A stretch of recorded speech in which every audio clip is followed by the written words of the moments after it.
अच्छा जी। तो initial vector जो था मेरे पास 10 10 10 10 10 10 1 2 3 4 5 6 7 8 9 10 11 12 13 15 16, ठीक है। तो फिर हमने क्या किया था, इसमें जो की थी हमारी वो हमने लिखी नहीं थी, लेकिन सॉरी, जो की है उसको यूज़ करना है हमने, और इनक्रिप्शन हो जाएगी। और इनक्रिप्शन के बाद हमारे जो एज्यूम किया था, जवाब क्या आया था, 01 01 01 01 01 01 और 01, ये हमारे पास जवाब आ गया था। फिर हमने क्या किया कि इसके जो फर्स्ट जो बिट्स हैं साइज एस के या बफर साइज के, उसको हमने क्या करना था, जोर करना था विद पीटी। और पीटी मैंने क्या किया था, 0011, ठीक है। तो इनको हमने जोर करना था, और जोर करने के बाद जो जवाब आया था वो आया था 0110, ठीक है। तो इससे अब हम अगली स्टेज पे जा रहे थे, ठीक है। अगली स्टेज क्या है, यहाँ तक का काम इस वाले जो फर्स्ट साइफर टेक्स्ट जनरेट होना था यहाँ तक हो गया। अब नेक्स्ट स्टेप क्या होगा, याद रखिएगा। अब इनिशियल वेक्टर में दोबारा लिख देता हूँ, ठीक है। लेकिन अब ये होगा क्या, 10 10 10 10 10 10 ये कितने हो गए, 1 2 3 4 5 6 7 8 9 10 11 12 13 14 15 16। अब इसके जो पहले वाले बिट्स हैं ये रिप्लेस हो जाएंगे। ये हमारे किससे रिप्लेस हो जाएंगे, जो C1 की एस बिट्स थी, याद रखिएगा, ठीक है। एस बिट्स क्या आई थी, यहां से 0110 था, तो ये हो जाएगा 0110। अब ये एक इनिशियल वेक्टर की वैल्यू चेंज हो गई, ठीक है। इनिशियल वेक्टर चेंज हो गया, जहां पर की हमारे पास अभी भी वही थी, ठीक है। तो की हमारे पास अभी भी वही है। तो इसे जो रिजल्टेंट जो जवाब आएगा वो ये नहीं आएगा, क्योंकि ये हमारे पास जो इनिशियल की थी और इनिशियल वेक्टर था उससे आया था। की तो इनिशियल वही रहेगी हमारी, इनिशियल वेक्टर की वजह से ये जवाब आया था। अब यहां पर मे बी के जवाब शुरू वाली बिट्स का तो नहीं, क्योंकि जार नहीं हो रहा, इंक्रिप्शन का कोई भी मेथड हो सकता है, तो मे बी के यूं जवाब आए। सर ये जो आईवी है इसी की पुरानी जो फर्स्ट एट्रेशन में यूज हुआ ये वही आईवी है। ये सिर्फ यहां तक वही आएगी। और सर जो इसमें बिट्स हम चेंज कर रहे हैं वो मतलब इस आईवी की जो हम एस बिट्स को अलग करेंगे उसको, और जो पुरानी जो साइफर टेक्स्ट की एस बिट है उनको चेंज करना है। अब ये देखे ना, इनिशियल वेक्टर जो था वो पूरे का पूरा ये लिखा हुआ है। अब उसमें से हमने पहली 12 बिट्स वही रखी हैं अभी, क्योंकि इस जो बफर का साइज था 4 था, और ये जो 4 जो लीस्ट सिग्निफिकेंट बिट्स थी या जो राइट मोस्ट बिट हैं, वो हमने कहाँ से लिए, अभी ये जो साइफर टेक्स्ट से जनरेट हुआ था ये वाला, ठीक है। इसको हमने रिप्लेस कर दिया। With the passage of time होगा क्या, ये सारी बिट्स इनिशियल वेक्टर की आस्ता आस्ता रिप्लेस होती जाएंगी, क्योंकि ये सेकंड राउंड है या सेकंड जो ब्लॉक जनरेट हो रहा है, उसमें पहली 4 ब्लॉक जो जो वैल्यूज थी इनिशियल वेक्टर की वो रिप्लेस हो गई हैं। जब अगला आएगा तो इसका मतलब है कि ये 4 तो मूव कर जाएंगी राइट साइड पर, इसमें से 4 जो होंगी वो डिलीट हो जाएंगी अभी, ठीक है। तो ये आगे मूव करते जाएंगे हमारे पास, ठीक है। बल्कि इसको यूं कह ले, क्योंकि ये बता रहा है कि 64 माइनस एस बिट्स हो जाएंगी, ठीक है। तो 64 माइनस या हमारे केस में 16 - 4 थी, तो 16 तो ऑलरेडी वही की वही रही हमारी, और -4 का मतलब है कि पहले वाली 4 हमने डिलीट कर दी और उस 4 को रिप्लेस किसके साथ किया, इसके साथ कर दिया। अब ये अगले वेक्टर में ये पूरे का पूरा जाएगा, ठीक है। तो अब जो नॉर्मली जो तरीकेकार बनता है वो ये कि इसकी जो लेफ्ट मोस्ट बिट है ये शिफ्ट करती जाएंगी, ये ड्रॉप होती जाएंगी, और ये चीज बढ़ती जाएगी हमारे पास। अल्टीमेटली एक एक वक्त आ जाएगा आफ्टर, मेरा ख्याल है कि अगर इस एग्जांपल को चला रहे हैं 16 बिट की, तो 4 जो ब्लॉक्स जनरेट होंगे उसमें हमारा इनिशियल वेक्टर बिल्कुल चेंज हो चुका होगा, और पांचवा जो ब्लॉक बनेगा उसमें इनिशियल वेक्टर का कोई भी बिट शामिल नहीं होगी। ये बिल्कुल न्यू इनिशियल वेक्टर जनरेट हो चुका होगा, जो कि किसके ऊपर डिपेंड कर रहा होगा, जो प्रीवियस साइफर टेक्स्ट जनरेट हुए थे। तो ये थोड़ी सी इसमें जो वर्किंग का जो तरीकेकार है इसमें। डिक्रिप्शन भी इसी तरीके से होता है, हम डिक्रिप्शन नहीं परफॉर्म कर रहे, इंक्रिप्शन अगर समझ आ गई तो डिक्रिप्शन हमारी इजी हो जाएगी। तो सिर्फ ये याद रखें कि जो साइफर फीडबैक जो हमारे पास मोड ऑफ ऑपरेशन है, ये स्ट्रीम के लिए काम आ रहा होता है। और स्ट्रीम का साइज क्या हो सकता है, ये जो हमारा एल्गोरिदम है, जिस तरह RC4 है, अगर RC4 यूज कर रहे हैं हम स्ट्रीम स्ट्रीम साइफर के लिए, तो उसका जो साइज है वो 1 बाइट का होता है। तो वो एक वक्त में 1 बाइट को इनक्रिप्ट करके दे देगा। यहां पर हमने सिर्फ समझने के लिए क्या किया था, जो 4 बिट्स थी उसका हमने बफर साइज या स्ट्रीम साइज डिसाइड किया था, और उसके मुताबिक ये हमने काम परफॉर्म किए थे। जी, इस तरीके से अब यहां पर देखें, जो हमारे पास अगर पीटी में फॉर एग्जांपल कह रहा हूं, पहले था मेरे पास 0011 था, अब मैं इसको यूं कर देता हूं 1100। तो अब क्या होगा, जोर किया जाएगा जो इनिशियल ये वाली 4 बिट्स है इसके साथ जोर होगा अभी। ठीक है, तो इन दोनों को जोर कर लेंगे। अब ये आइडेंटिकल है, तो इसका जवाब क्या आना चाहिए, क्योंकि दोनों ही आइडेंटिकल है, तो ये जवाब आ जाएगा इसका।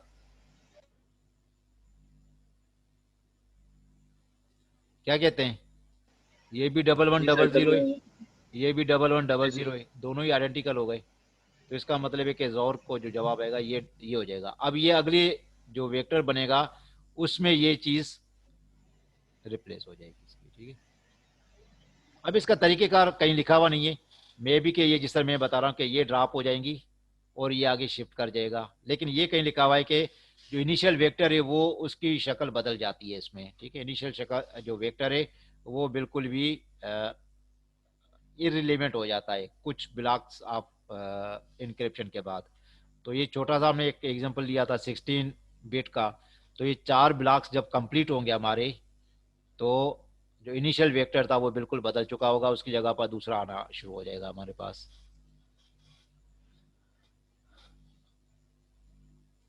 जी, यहाँ तक कोई सवाल हो तो पूछ सकते हैं। मैं इसको 1 मिनट डिलीट कर लूँ। और ये क्या कह रहा है,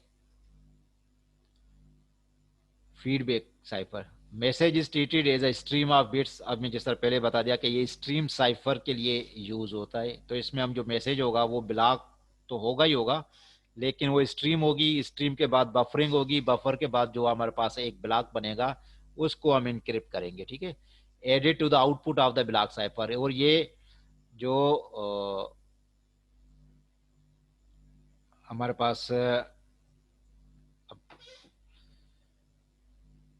ब्लॉक साइफर जो है हमारे पास, 1 मिनट, इसकी जो आउटपुट है ये वाली, ये, ठीक है, तो इसमें हम प्लेन टेक्स्ट को ऐड करेंगे, उससे पहले ऐड नहीं होगा। ये शुरू में हमारे पास प्लेन टेक्स्ट इनक्रिप्शन के पार्ट में नहीं आ रहा, इनक्रिप्शन अपनी आउटपुट दे देगा, उसके बाद जस्ट जोर होने के लिए हमें प्लेन टेक्स्ट की जरूरत पड़ेगी, बस उससे पहले की जरूरत हमारी नहीं होगी इसमें।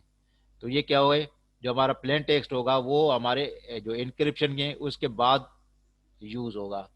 Result is a feedback of the next stage. अब इसको फीडबैक भी कहते हैं। फीडबैक क्यों है, अब ये देखें, इसके जो साइफर टेक्स्ट जनरेट हो रहा है वो हमारे इनिशियल वेक्टर का पार्ट बन रहा है। ठीक है, इसलिए इसको फीडबैक कहते हैं कि इसमें से ये फीडबैक ले रहा है, जबकि ये वाला जो अप्रोच थी ये फीडबैक नहीं दी। ठीक है, ये फीडबैक नहीं है, क्योंकि ये इंडिपेंडेंट वैल्यू है, और ये इंडिपेंडेंट वैल्यू को यहां पर हम सिर्फ क्या कर रहे हैं, जोर ऑपरेशन कर रहे हैं, क्योंकि ये इंडिपेंडेंट कंसीडर हो रहा है। यहां पर ये इंडिपेंडेंट नहीं है, यहां पर ये इस इनिशियल वेक्टर का पार्ट बन रहा है, और ये पार्ट जब बन रहा है इस वजह से इसको हम फीडबैक का नाम दे देते हैं कि ये यहां से C1 को लेता है और अपने इनिशियल वेक्टर का हिस्सा बना देता है, उसके बाद फिर इंक्रिप्शन आगे वाले जो प्रोसेस है उसको कंटिन्यू कर रहा होता है। तो ये फीडबैक का एक और इसमें कॉन्सेप्ट आ जाता है। अच्छा, तो ये हो गया, यहाँ से आगे हम क्या चल,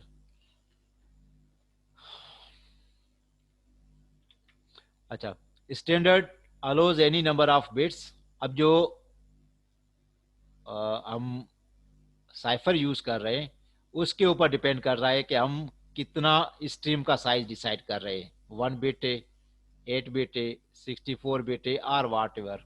ठीक है, तो ये जो फीडबैक की जाएगी ये डिपेंड कर रहा है कि हम कौन सा स्टैंडर्ड यूज कर रहे हैं या कौन सा एल्गोरिदम यूज कर रहे हैं अपने इन जो स्ट्रीम यूज की हुई हमने। ठीक है,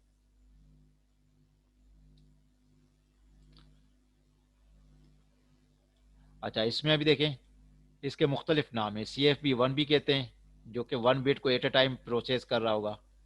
CFB8 जो कि 1 बाइट के ऊपर काम कर रहा होगा। CFB64। ठीक है, अब हम इससे आगे चलते हैं अभी, क्योंकि ये काफ़ी सारा टाइम हमारा इसमें निकल जाएगा। अच्छा, आखिरी चीज़ हम देखते हैं, फिर हम ब्रेक पे चले जाते हैं। बाकी जो 2 मोड्स हैं हम ब्रेक के बाद देखेंगे उसको। ठीक है, अच्छा, appropriate when data arrives in a bits or bytes format. ठीक है, तो ये स्ट्रीमिंग के लिए, और ये स्ट्रीमिंग को ही सपोर्ट कर रहा है।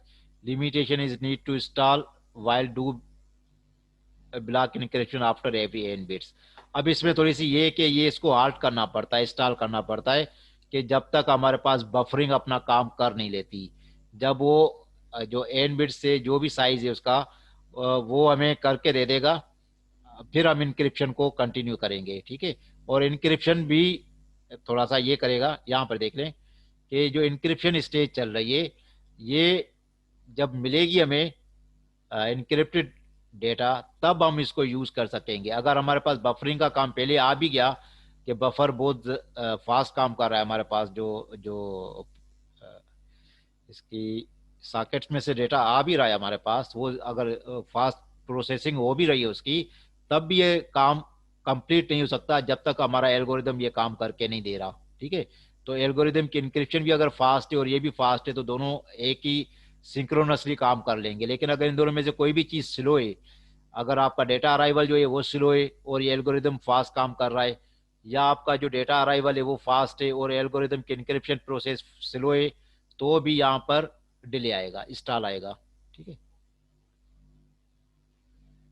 अच्छा, note there the block cipher is used encryption mode at both end. अब याद रखिएगा यहाँ पर क्या है, ब्लॉक्स को हम यूज कर रहे हैं। ठीक है, हम डायरेक्ट स्ट्रीम को यूज नहीं कर रहे। अच्छा, errors propagate for several blocks after the error. अब इसमें कहीं भी एरर आएगा, फॉर एग्जांपल ये वाला जो था, सॉरी C1, ये ड्यू टू नॉइज या ड्यू टू किसी भी वजह से एरर आ गया इसके अंदर, याद रखिएगा, तो ये एरर प्रोपेगेट हो रहा है। प्रोपेगेट कैसे हो रहा है, कोई बताएगा?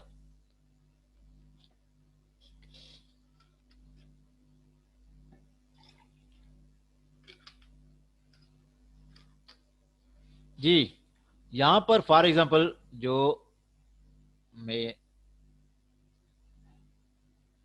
ये लिख देता हूं, साइफर टेक्स्ट जो जनरेट हुआ था वो आया था, जो पहले वाला था 0110। ठीक है, ये ओरिजिनली हमारा साइफर टेक्स्ट जनरेट होना चाहिए था, लेकिन किसी भी वजह से ये साइफर टेक्स्ट जनरेट हुआ हमारा। ठीक है, इसका मतलब है कि रॉन्ग साइफर टेक्स्ट था, जो कि लॉजिकली नहीं बनना चाहिए था, किसी भी प्रॉब्लम की वजह से ये जनरेट हुआ।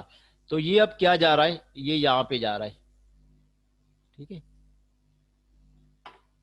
अब ये प्रोपेगेट हो गया, एरर जो है वो प्रोपेगेट हो रहा है आगे। अच्छा, ये ब्लॉक चलेगा, यहाँ पर साइफर टेक्स्ट जो बनेगा वो भी इस सारे प्रोसेस की वजह से एरर होगा। अगर यहाँ पर एरर नहीं हुआ तो ये अगला जो हमारे पास आएगा इनिशियल वेक्टर, क्योंकि लास्ट 4 बिट्स थी, अब ये यहाँ पर ये 4 बिट्स कहीं पड़ी हुई हैं।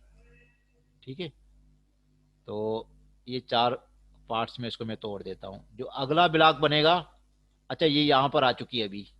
ठीक है, पहले ये आखिर में थी, अब जो नेक्स्ट ब्लॉक आया ये मूव कर गई, यहाँ तक आ गई है। फिर एक और ब्लॉक चला, इसमें क्या होगा, अब ये इस जगह तक पहुंच गई है। ठीक है, ये यहाँ पे आ गई है, ये वाली बिट्स, ये वाली जो एरर वाली थी। ठीक है, अब जो अगला आएगा उसका ये यहाँ पर आ चुकी है। अब होगा क्या, क्योंकि एरर था तो ये पहले वाला जो इसका 4 बिट्स थी, यहाँ पर ये एरर आ गया, एरर वाली बिट्स यहाँ अगर आई, इनक्रिप्शन होगी तो जो डिक्रिप्ट, जो इनक्रिप्टेड जो यहाँ पर हमारे पास एक वैल्यू जनरेट होंगी, इसमें ये एरर भी कंट्रीब्यूट कर रहा है। ठीक है, ये भी एरर वाला जनरेट होगा। अब क्योंकि यहाँ पर ये सेकंड स्टेज पे मूव कर गई, ये तो मूव ऐसे ही करेगा।